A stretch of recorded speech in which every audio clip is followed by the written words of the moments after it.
Welcome to Mom and Mind, a podcast about maternal mental health from conception, pregnancy, to birth and postpartum. Real stories from moms and family members who've made it from struggling to wellness, and interviews with experts and advocates who work for moms and families to get the help they need. We discuss very real struggles that can sometimes be hard to hear, but these are stories that need to be told so that moms and families can know that healing is possible. This podcast is meant to offer information and awareness and is not a replacement for treatment by a professional or professional training. Thank you for being with us today. Hi, everybody. Welcome back to Mom and Mind. I'm your host, Dr. Kat. In today's episode, we are talking with Tanya Newbould. She produced When the Bough Breaks, Point of View Pictures feature-length documentary about postpartum depression and perinatal mood disorders. The film, directed and produced by Jamie Lynn Littman, features personal stories of postpartum depression from producers Lindsay Gerszt, as well as Mrs. Newbould, and a lot of other stories as well. Tanya and Lindsay were able to connect from the common bond of suffering from the same symptoms, but finding little to no information on the subject, despite it impacting 1 in 5 new mothers after childbirth. Tanya has been an actress for over 20 years, and she's done over 20 films. And she's going to tell us a little bit of the story about how this film came together, as well as her personal experience going through antenatal depression and postpartum depression and anxiety. I was able to see this documentary when it screened in Los Angeles, and it is a very powerful film. And I'm hopeful that you guys, either if you haven't checked it out yet, you can go check it out. I'll have all the show notes and links up for you guys to be able to access this. And what I love about what they've done is that the film is absolutely accessible, and you can go and watch it today. I'll give you all of that information when we wrap up this episode. So let's meet Tanya. Welcome, Tanya. Thank you so much for being with us. Thank you so much for having me. I'm really excited to have you on. I was able to see that When the Bough Breaks documentary, and we'll be talking about that a little bit later on, but I know you had a really difficult experience during pregnancy and postpartum. So I'd love to start with that and for us to get to know a little bit about your story. Well, thank you so much. I was very, very excited to be pregnant. We had tried for 2 years. And by the grace of God, I got pregnant naturally, very healthy pregnancy. And I'm, for the most part, a very healthy person. So I was very happy about all of this. But about 4.5 months into my pregnancy, I will never forget being on the kitchen floor on my hands and knees, crying so hard. I had snot coming out of my nose, and I'm going, what is wrong with me? It just seemed like it came out of nowhere. So at that time, I'm a big advocate of if something's wrong, you get help. So I put myself in therapy and went through therapy. And so when you have depression, when you're pregnant, it's called antenatal depression. And I did have that. Now, for me, interestingly enough, I'm adopted. And I will never forget the therapist said, I suspect that when your mother was 4.5 months pregnant with you is when she knew she had to give you up. And that hit me like a ton of bricks for some reason. So I don't know if we kind of re-experience past traumas or we revisit them going through this. But the rest of my pregnancy went very well, and I had no issues, loved being pregnant. I scheduled a C-section because I was over 40, and I was just told that the uterine walls aren't as strong. It's a big struggle. I didn't want to go through that. So everything went as planned. It was beautiful. Had the baby. I have a horrific issue with anesthesia, and I didn't realize an epidural is that. So my recovery was brutal. I was in the recovery room for 6 hours, shaking violently, throwing up. New moms were coming in, going out, coming in, going out, going up to their room. In the middle of it all, they bring my daughter into me and they're like, here, try breastfeeding her. And I'm like, oh my gosh. And I'm trying to do it and try not to throw up on her. So that was pretty traumatic. And finally got moved up to my room. I had her at 8, and at 2:30 I got put in a room. I was white as a ghost. And they placed her on me, and that was like a moment of joy. And then the next couple days went by, kind of uneventfully. I was in the hospital recovering, and then I went home. So now I'm home and, this is supposed to be this joyous, wonderful thing. And I'm immediately hit with, oh my God, Mm-hmm. my life has just completely changed and I don't know what to do. And it became so overwhelming Wow. for me. First of all, I have no family around. My mother-in-law came, but she left day 3 of after having her. And my husband has to work. He is the main breadwinner. He has a full-time job. So it then turned into Mm-hmm.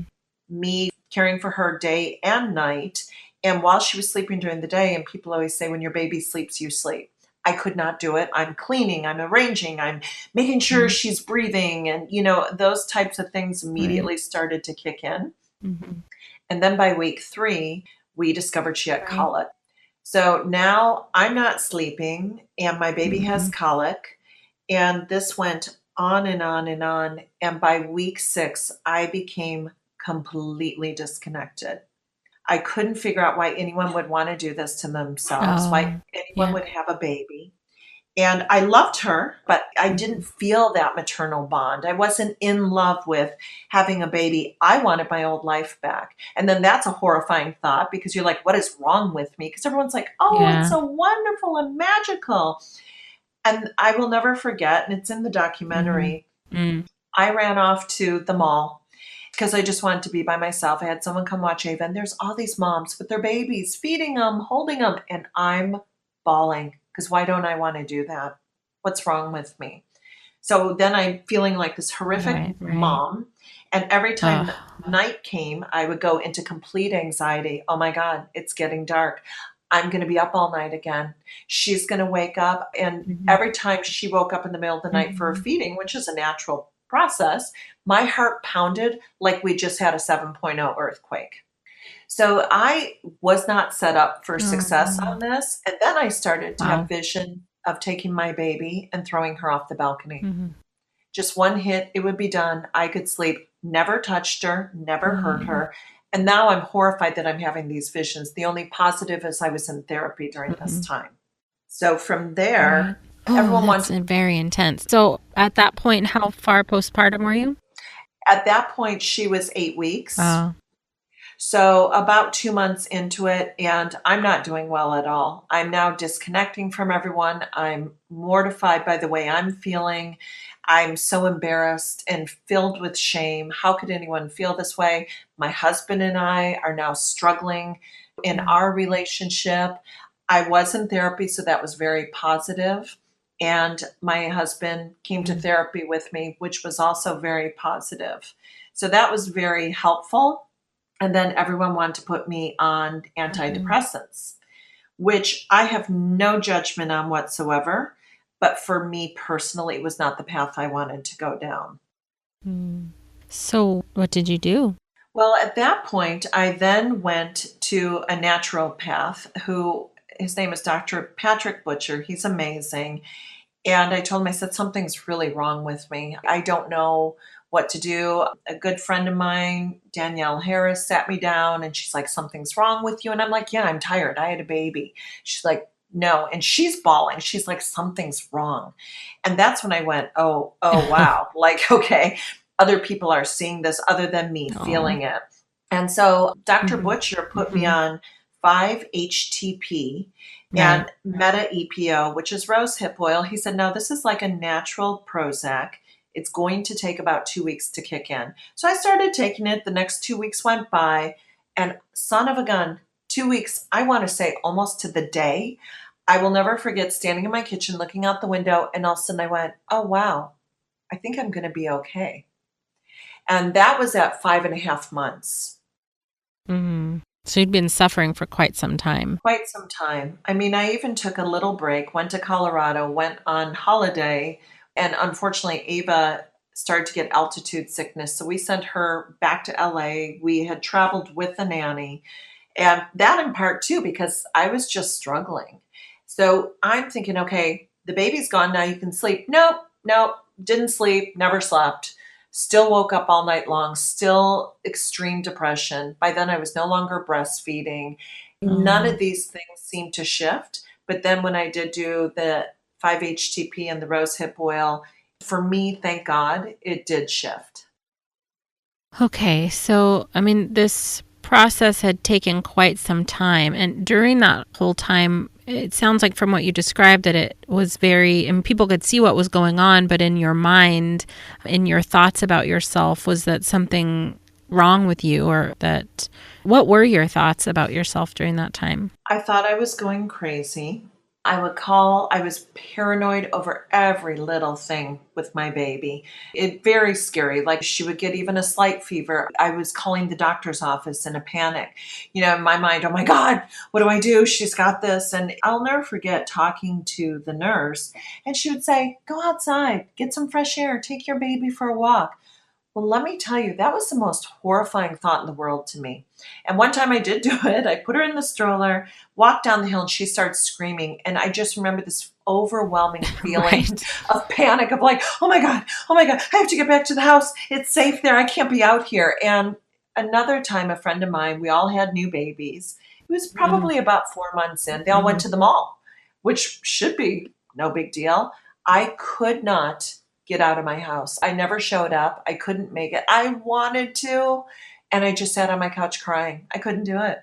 It was too much. Mm-hmm. So that's kind of what I was going through. And I didn't know what was wrong with me. Like you felt trapped or you felt frozen? Both, absolutely. And just scared. And to me, it was because I had this baby. You know, if I didn't have this baby, I'd be okay. Which, and then you're horrified that you're thinking that way. What's wrong with me? How can I think this way? And I'll never Mm-hmm. forget a good friend of mine who saw I was struggling. Her name is Tammy. She recommended Brook Shields' book, Down Came the Mm-hmm. Rain. And I started reading it and I could not put it down because for the first time I went, oh my gosh, this is what's wrong with me. I have postpartum depression. This is what I'm dealing with. And I had no idea. And then so I started Googling it and researching it and looking for answers. Mm-hmm. Well, it was Wow. amazing. This is in 2008. I couldn't find information. I really could not find good information on it to help me work my way through this. And so Mm. that is where the idea for the documentary, When the Bough Breaks, movie about postpartum depression, came into being. I was fortunate enough, I'm an actress, to be interviewed by Jamie Lynn Littman for a documentary she was doing called Die Trying, about actors and what they go through. The moment I met her, I was like, I love this woman. She's amazing. She is so focused, knows what she wants. And I told her, I said, you know what? I struggle with horrible postpartum depression. There needs to be a documentary on this. There isn't anything out there to really educate people. And she had a 2-month-old baby at the time. And she was like, well, okay, I don't know. I didn't have this. So I don't know that I would be the Mm. one for it. I said, well, I want you to direct it. She said, let me think about it. She went home. She posted on a mommy Right. website. And within 24 hours, she had 100 responses of women going, I'll tell my story. And she was like, whoa. So from there, she and I began this journey. And we realized 1 in 5 or 1 in 7 women Wow. is affected by postpartum depression. To me, the fascinating thing, I thought, it's because I'm an older mom. That's why. There is no rhyme or reason. It does not discriminate with age, race, financial status. It can affect anyone Mm. at any time. So after we had met Lindsay, and she was a testimony, as time went by through the process of our film, we realized we needed more help. Jamie Lynn really needed more help. I work full time as well, and it was harder for me. So then we invited Lindsay in to work with us, and she became our third producer and executive producer. She is absolutely amazing, and she's also the through line of our film. And I know you've had the pleasure of interviewing her, and unfortunately, she does still struggle with postpartum depression and is very vocal about that. So she was definitely a missing link that we needed Mm. for this process. And Sure. through this, the three of us, three moms, created this documentary together. It's amazing.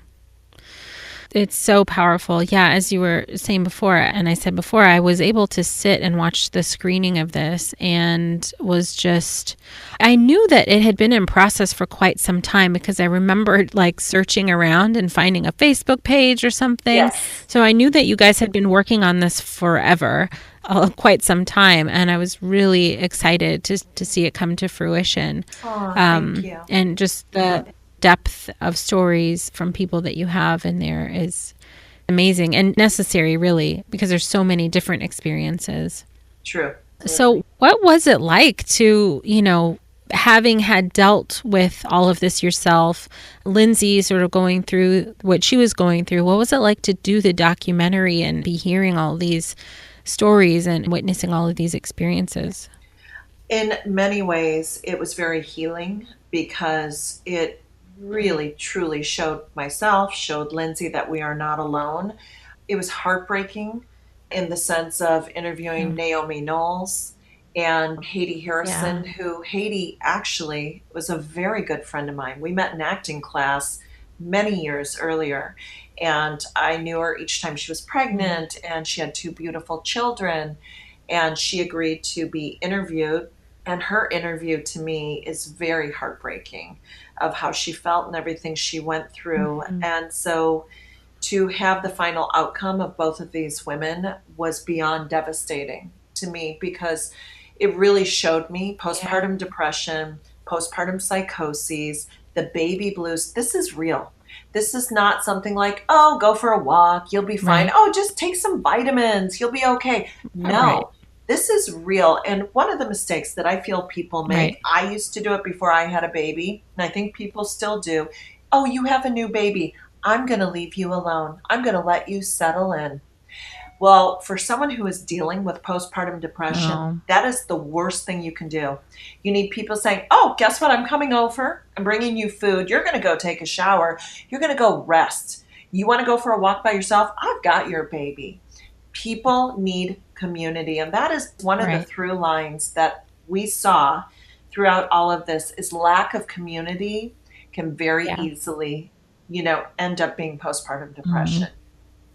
Right. So feeling alone, not having help, feeling like you have to do everything on your own, all those kinds of things. Not having enough nutrition.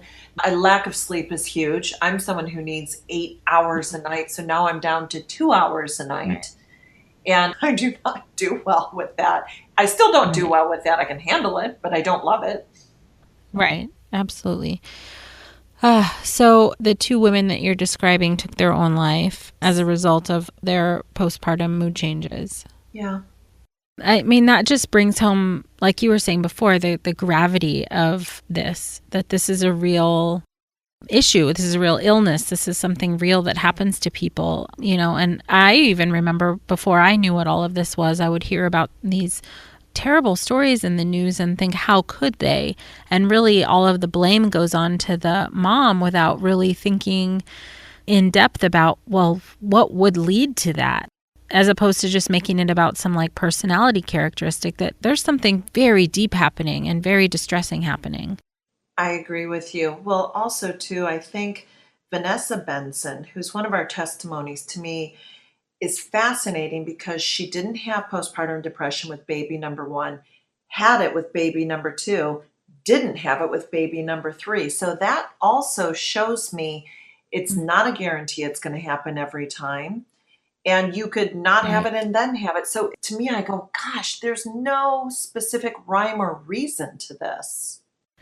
Right. And I think that's all the more reason that a documentary like yours is important because, I mean, on some level, if nothing else, if people have the information that this is possible, that then they can have the awareness and that they can get help for it or look up symptoms or just, at least kind of be thinking of the possibility that this could happen to them and be able to plan for it.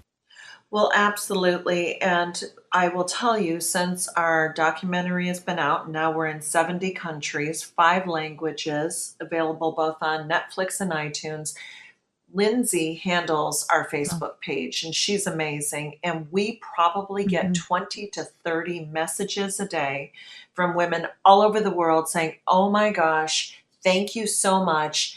Now I know that what I have is real, or it's happened to me. I didn't know what was wrong with me. Now my husband understands. To me, this is doing exactly what I wanted it Right. to do, which is to educate, to let people know, women know, and husbands, that they are not alone. This is not a movie just for pregnant women or people postpartum. This movie to me is for everyone, because all of us at some point or another will know someone Right. who's having a baby. And to be able to check in and be like, I just checked in Right. with a friend of mine this morning. How are you doing? I'm doing good. Fantastic. Just to check Right. in. Right, because all of the assumptions that we make, that people generally make, that, oh, she just had a baby, or they just had a baby, they must be so happy, their lives are fulfilled, all of these like very idealistic and magical ways of thinking about motherhood, and don't do that checking in. They just will assume that things are fine. Absolutely. So there was a girl that I worked with who was 3 months postpartum, and she called me from a bathroom. She had locked herself in a bathroom, and she said she was actually like on the verge of taking her life. And thank God I got that call. She didn't know what was wrong with her. And as we spoke, and she said, I know you went through something. And I told her what I went through. And she said, that's what I'm going through. I said, you're not crazy. You have postpartum depression. Here's what I want you to do. Call Postpartum Support Mm. International. They have a warm line. Go to your doctor, tell them what's going on. And through this, she worked her way through it. Praise God. And, it's just so amazing, whether you do it holistically, whether you do it through therapy, antidepressants, it doesn't matter, but get help. It's so important. And another thing for every pediatrician out there, when your new mom brings in her baby, and my pediatrician said this is exactly what she did. How's the baby doing? She goes, I never once looked at you and said, how are you doing? It's very important. Yeah, it is. So in terms of the documentary, When the Bough Breaks, you guys, as you said before, it's on Netflix and iTunes and all over the place, which is amazing. But I know you are also offering screenings. Can you tell me a little bit more about that and what your hopes are for the documentary in general? Absolutely. If you go to our website, whenthebowbreaksfilm.com, you can request a screening. And we've already done quite a few, which is fantastic, period. One of our goals as a team is to have this be a part of every educational platform that we possibly can, whether it be hospitals or universities, community college, high schools. It's very, very important for everyone to know that this happens. It's out there, it's preventative. So we're very excited about these screenings.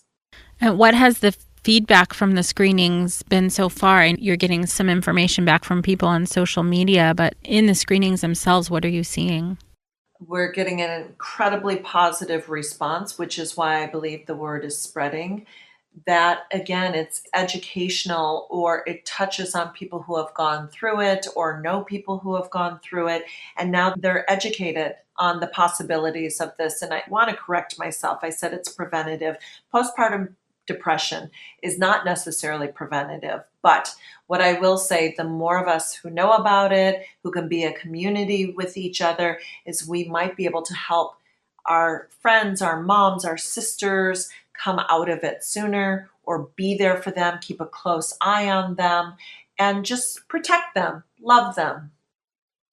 Yeah, that is so important for people, really, just in the examples that you've given us today, that having someone to reach out to, how powerful and important that is. Having a lifeline, having somebody actually check on you who really cares about how you're really doing is imperative, because the nature of postpartum depression and anxiety and other things that can happen in terms of mood changes are by nature so isolating, and, like you said, make you feel crazy and make you doubt yourself and just sort of put you in this hole. And it's even with people I've heard, even very recently, yesterday, somebody said, I have all my family around me, but I still feel so alone. And so the more that we can do to be reaching out and letting people know that they're not alone, even if they can't quite connect yet, is so important. And that's part of why this documentary is also so important. Well, thank you for that. And I couldn't agree with you more. Even now, as a mom, my daughter's now 8 years old. I go through things that I still will sometimes be like, oh my gosh, I'm the only one going through this. Then I talk to another mom and she goes, oh no, I've gone through that. My kid's done that. And you suddenly go, oh, okay, good. I'm not crazy. My child is just doing age appropriate things. And you need that sense of community somehow, some way. Absolutely. I just want to thank you so much for sharing your story and your passion for this, for helping other moms. All of the work and time and energy that you've put into this documentary. I can't even imagine how much of your life it takes up to make a documentary and then to make sure that people know that it's there and will come and watch it. So the amount of effort and passion that you put into this is duly noted. And I thank you so much for the work that you're doing. And where can people find the documentary? They can find the documentary on iTunes and on Netflix as well as Amazon Prime. And one other thing I wanted to add is that we were very fortunate to have Brook Shields narrate it and executive produce it also, because she also has a passion to help women in this arena. Oh, right. She absolutely does. And you also have some other known people in the documentary. Can you list some of the people that are in there that our listeners might know from TV or from media? Well, we have Carnie Wilson, who's a fantastic woman and really has gone to bat for our film. She has done some press and just really been there for us, and we so appreciate her. Peggy Tanous, who is in The Real Housewives of Orange County. Her testimony is also heart-wrenching, and she's spoken about the film on the news, KTLA. And then there's Aarti Sequeira, who's a wonderful celebrity chef and just darling. And her story is so touching as well. And so we're very grateful to all of these women who have given their time. And then all of the moms who are just moms. They're amazing. And we're so thankful to everyone who gave their time for our documentary.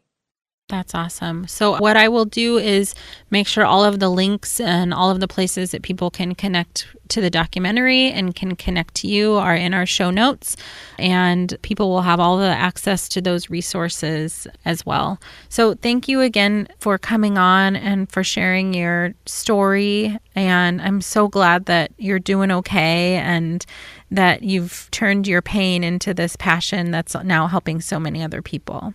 Thank you, Doctor. It's been an absolute honor and pleasure to be on your show. Thank you so much. So please, you guys, do go check out this documentary. She said it's in over 70 countries in 5 languages. So it's been dubbed to meet the needs of people in 5 different languages, which is amazing. And as we heard, you can find it on Netflix. If you already belong to Netflix, you can watch it right now. You can also watch it from iTunes, and hosting a screening can be a really powerful forum to bring people together, bring providers together, bring moms together, bring families together in your community to have a discussion and be able to ask questions and learn a little bit more about the realities of perinatal mood disorders. So I'm really hopeful that you guys can take them up on the offer and see about bringing it to your neighborhood and into your community. If you guys haven't had a chance yet to join us on the Mom and Mind Connection Facebook group, please come on over, where we go into some deeper discussions about the things we discuss on the podcast. And it's also a place to connect and find resources. And if you're a provider, tell us about the work that you're doing to help mothers and families. And if you're a podcast listener but not a specialist, it's a really good place to connect. So thank you guys again so much for listening. Please head on over to www.momandmind.com for your free download of 27 top tips for new parents' mental health. That is a free download to you all from some of our past guests on the podcast. And if you guys feel called to donate to keep this podcast going, that there's a button on the page, and we would really appreciate any donations that you can offer to keep the podcast afloat, and we would appreciate any donations you can offer. Thank you so much for listening. Until next time. By joining us today, you are part of the growing community of people who are aware and concerned for mothers and families during this beautiful and sometimes very difficult time of life. If you or someone you know is having a hard time, help is available. You can feel better. Please look for resources for help at momandmind.com. Together, we can support moms and families so that no one has to deal with this alone. Thank you for listening and being a part of the Mom and Mind community.